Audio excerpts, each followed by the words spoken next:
मेरा जो समर्पित शिष्य है, अगर उसने किया है तो उसके बदले में मैं फांसी दूंगा। हम आज बात कर रहे हैं उनसे जिन्होंने पूरी दुनिया को शांति का, प्रेम का, अध्यात्म का संदेश दिया, लेकिन फिर भी कुछ विवाद हैं जो उनके साथ कभी न कभी जुड़ जाते हैं। ये वो शख्स हैं जिनके नारायण नारायण के बोल से करोड़ों चेहरों पर मुस्कान आ जाती है। हम बात कर रहे हैं संत आसाराम बापू जी की। आपका बहुत बहुत स्वागत है बापू जी। धन्यवाद। नारायण नारायण नारायण नारायण नारायण नारायण नारायण नारायण नारायण। बापू जी, सीधे शुरुआत करता हूं मैं। कुछ ऐसी बातें उठ रही हैं आपके आश्रम को लेकर के, 2 बच्चे मासूम जिनकी शव मिले जिनके आश्रम के पीछे से, ये ऐसा विवाद है जिसने आश्रम के आगे से पूरा शहर को, अहमदाबाद को उसने चपेट में ले लिया अपनी। बहुत बवाल हुआ उसके ऊपर। उनके पिता का कहना है कि बच्चों की हत्याएं हुई। अगर हत्याएं हुई तो उसकी जांच होनी चाहिए। उसमें तो हम भी सहमत हैं, खुश हैं, और बिल्कुल निष्पक्ष जांच हो। और उनके परिवार से ये भी खबर आई कि उन्होंने कहा था कि बच्चों को अलग अलग रखना। अभी हम गया तो उन्होंने बताया था कि अलग अलग रखना बच्चों को। तो उसके पीछे भी होता है। और बच्चों को कोई आश्रम से घसीट के ले जाए तो किसी की ताकत नहीं, और अपने मर्जी से जाना चाहे तो कोई रोक नहीं सकता। आपको लगता है बच्चे अपने आप गए थे बाहर? नहीं। बच्चों का जो स्वभाव बताता हूँ, बच्चों को किसी ने फुसलाया है या कुछ, तो ये खबरें आ रही है कि रथ यात्रा देखने जाने वाले हैं। ऐसा दूसरे बच्चों ने कहा पुलिस को कि हम रथ यात्रा देखने जाने वाले हैं और हमको कार लेने आने वाली है। तो इसका जांच अच्छी तरह से हो कि रथ यात्रा देखने के लिए कार किसकी आई या क्या हुआ, तो इसकी अच्छी तरह से जांच हो। बात रही तांत्रिक की, ये संभव ही नहीं है हमारे आश्रम में अथवा उस नदी के किनारे। कोई भी ऐसा अभागा आदमी संभव ही नहीं है कि वो तांत्रिक करे और नदी के किनारे आके करे। पिता को लेकिन ये पूरा यकीन है कि बच्चों की हत्या तांत्रिक अनुष्ठान की वजह से? नहीं, ये संभव ही नहीं है। अगर है तो फिर उसको खोज के अच्छी तरह से उसको दंड मिलना चाहिए। हमारी उपासना जो है गीता, रामायण, उपनिषद, परस्पर भावयंतो, पर दुख कातरता, तो हमारे यहाँ तो ये अनुष्ठान उपासना का तो सवाल ही नहीं है। लेकिन हमने अच्छी तरह से जांचा है पिछले 34-35 साल से कि साबरमती के तट पर इस प्रकार की कोई उपासना करता हो, ये आज तक हमको नहीं। आश्रम के अंदर कोई तंत्र? नहीं, सवाल ही पैदा नहीं होता। सोचना भी अपराध मालूम होगा। बात ये रही कि वो जब शव मिले तो उस समय भी कुत्ता नोच रहा था और रात को कोई CR VR ने नोचा होगा। तो विकृत हालत में मिले कुछ तो शंकाएं हो सकती है, जा सकती है। तो कैसी भी शंका हो तो उसका बराबर विश्लेषण करना चाहिए। लेकिन दूसरा एक सवाल उठता है कि ये दुर्भाग्यपूर्ण, अत्यंत निंदनीय घटना घटी कि मासूम बच्चे एकाएक, वाघेला परिवार के तो स्थूल बच्चे थे, स्थूल शरीर से थे, वो मेरे मानस पुत्र थे। और ये दुर्भाग्यपूर्ण घटना घटी 3 तारीख को और हंगामा ने जोर लिया 16 तारीख को।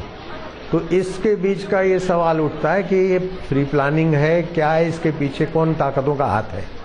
मैं किसी पार्टी के लिए इशारा नहीं करता हूँ। मैं सभी पार्टियां में हमारे साधक हैं, भक्त हैं। किसी पार्टी का मैं निगेटिव या पॉजिटिव नहीं, लेकिन ये साजिश दिख रही है। घटना घटी 3 तारीख को और उत्तेजना आई 16 तारीख को। राजनीतिक साजिश देख रहे हैं? नहीं, मैं तो साजिश है। अब कैसी साजिश है वो न्याय विभाग जांचे, मीडिया जांचे, लेकिन इसमें साजिश तो पक्की है कि इसके बाद ये, इसके बाद ये, इसके बाद ये। क्योंकि 16 तारीख को प्रोग्राम दें, फिर 17-18 को बापू आ रहे हैं, 19 को, 20 को।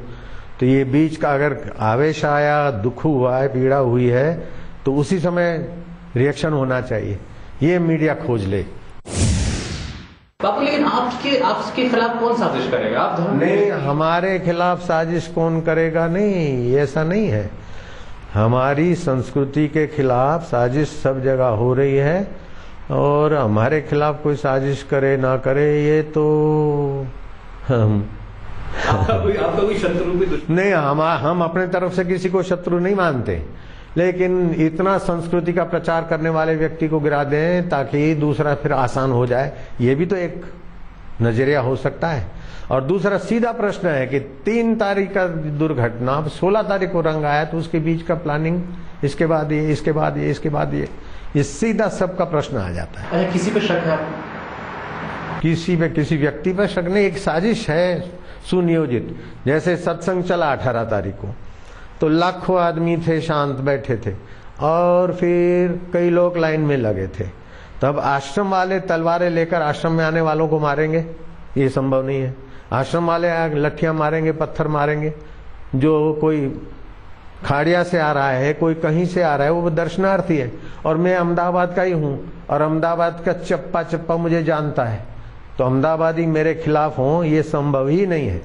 किराए के आदमियों की साजिश। मैं आपको बताता हूं कि जो बातें मीडिया में आई, ये रिपोर्ट किया गया कि हंगामा हुआ बच्चों की मौत के बाद। वहां के जो लोकल लोग थे उन्होंने आक्रोश में आकर अहमदाबाद बंद का आह्वान किया। बंद हुआ, अहमदाबाद बंद 16 तारीख को हुआ, 18 तारीख को, या जो 19-20 जो भी हुआ।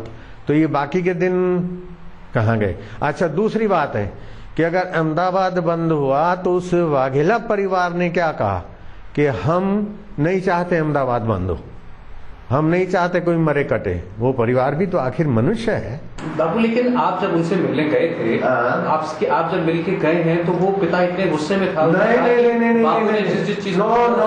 बिल्कुल गलत बात है, ये ऊंचाई हुई है। उन्होंने, उनके भाई ने प्रणाम किया, उस सज्जन ने प्रणाम किया, और मैंने तुलसी का वो गच्छा दिया तो उन्होंने रखा, और दूसरी कोई चीज मैंने दी नहीं। और मैं आसन वासन लेके भी नहीं गया था, और उन्होंने भी आसन लगाने का सवाल नहीं था, कोरी खाट थी। उस वक्त आपसे कुछ कहा था उन्होंने? नहीं, जो मैंने कहा तुमको जो शक जाता हो किसी के प्रति तो आप मेरे को कहो, पुलिस को कहें, अपन मिलके लगे।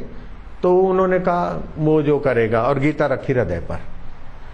और बाद में हम चले गए तो बाद में किसी ने मेरे को खबर दी कि किसी ने उकसाया और कोई कपड़ा ऐसा मेला गंदा जलाकर फिर ये हवा फैलाई कि बापू जिस आसन पे बैठे वो जलाया गया।